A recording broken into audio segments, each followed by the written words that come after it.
this human form of life should be properly utilized, not simply engaged in sense gratification like cats and dogs. That is not very responsible life. Responsible life is that I have got this improved form of life than the cats and dogs, and I have got more intelligence than the cats and dogs.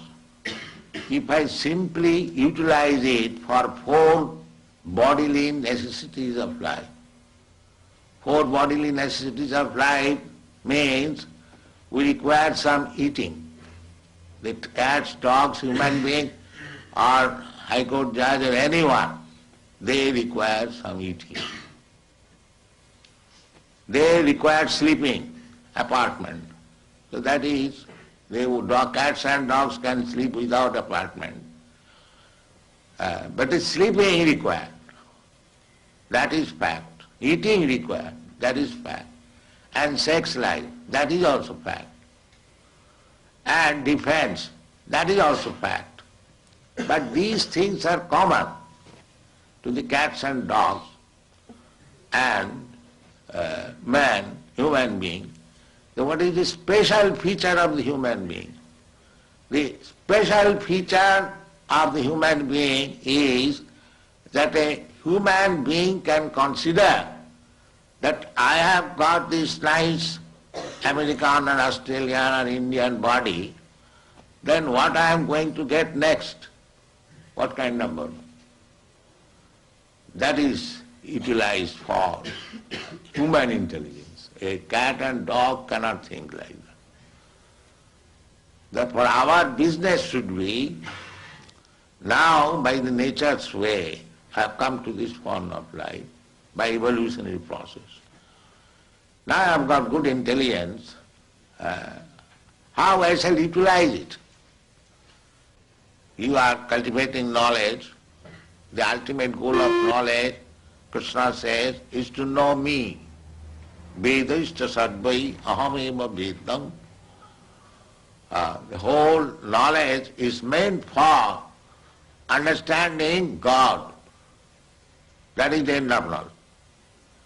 By progressive knowledge, you can make progress, but unless you do not come to the point to understand what is God, then your knowledge is imperfect. That is called Vedanta. Hathata Brahma Jigyasa. This human form of life, nice facility, intelligence, just like Australia was undeveloped. Since the Europeans came here, it is now very developed, resourceful, because the intelligence has been utilized. Maya dhakshena prakriti suyate sacharatam. Nature is a machine. To do thing, a machine works without an operator. Do you think? Is there any evidence? Now this is a machine, photography. It's a wonderful machine. It is taking the picture and it will move. But there is an operator. Where is the machine which is working without operator? Can you give any example? Here is a machine which is working without operator. So how do you think that the nature machine is working without the supreme operator, God's instruction? How do you think it? This is not very reasonable. We have to judge. There are different evidences. One of the evidence is hypothesis. That hypothesis is that because we see that no machine works without operator, therefore we should conclude it, even though we do not know what is God, what is the nature, we must conclude it that the nature is working under some supreme operator, that is God. It is not necessary to see the operator, but we can guess that there must be operator. The human life is meant for finding out who is there to operate. That is human life. Otherwise it's cats and dogs life. They're eating, sleeping, mating and dancing, that's all. That is not human life. You must find out who is the operator. Athata Brahma Jigyasa, this is called in Sanskrit word.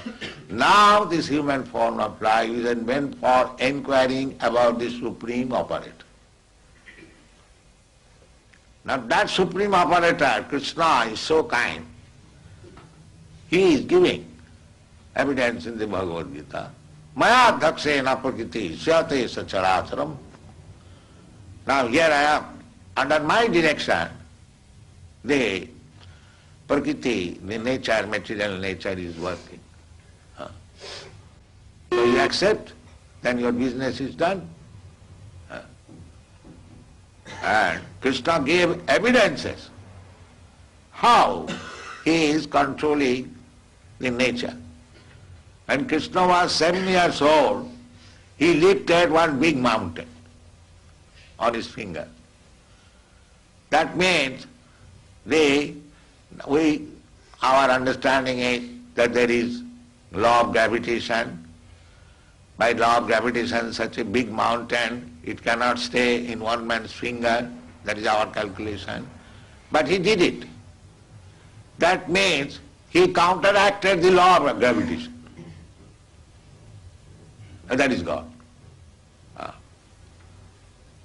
So, if you believe this, then you know God immediately. There is no difficulty. Just like if the child is warned, my dear child, do not touch fire, it will burn you. So if the child accepts, then he gets the perfect knowledge immediately. If the child does not accept, he wants to make experiment, then he will burn his finger. So our process of knowledge we should take from the Supreme Authority. Then we save time for research work.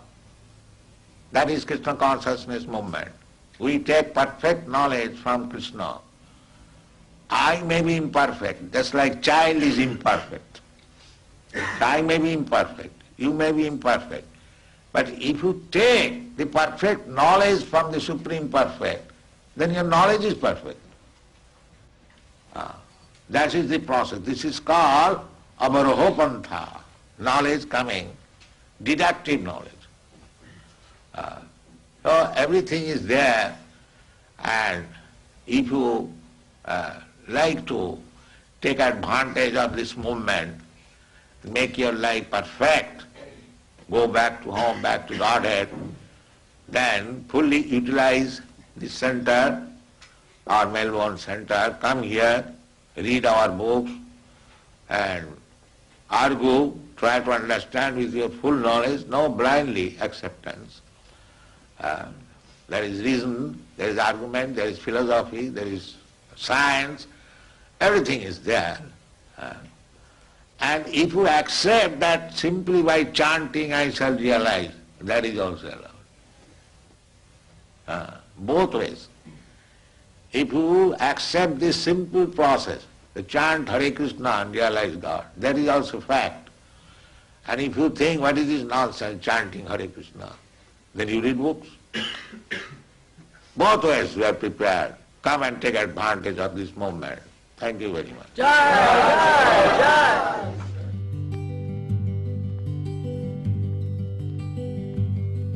He's a kind and gentle soul. His heart is never cold. So peaceful and poetic, with a message true and bold. He's never seeking praise, so silent and so grave. And his transcendental love is the magic in his ways. And when I see his love, I know I've got a long, long way to go. When will I taste the love that he is feeling inside?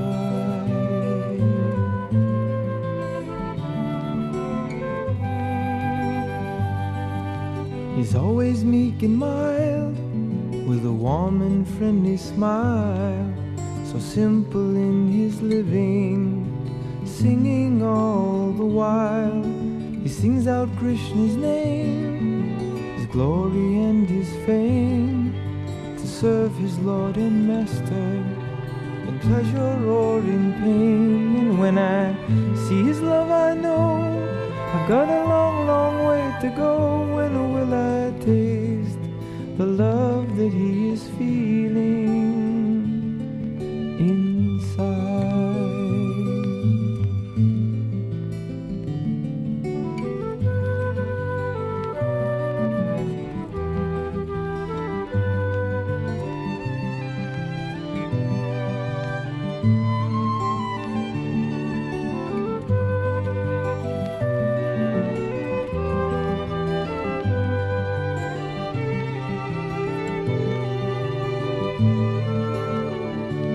When I see his love, I know I've got a long, long way to go. When will I taste the love that he is feeling inside?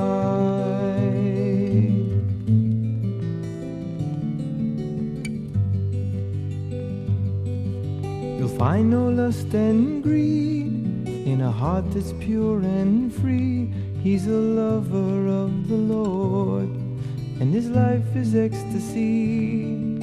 He only dies to live, and living tries to give the happiness that's found in the sound of Krishna's name. And when I see his love, I know I've got a long, long way to go. When will I taste the love that he is feeling inside?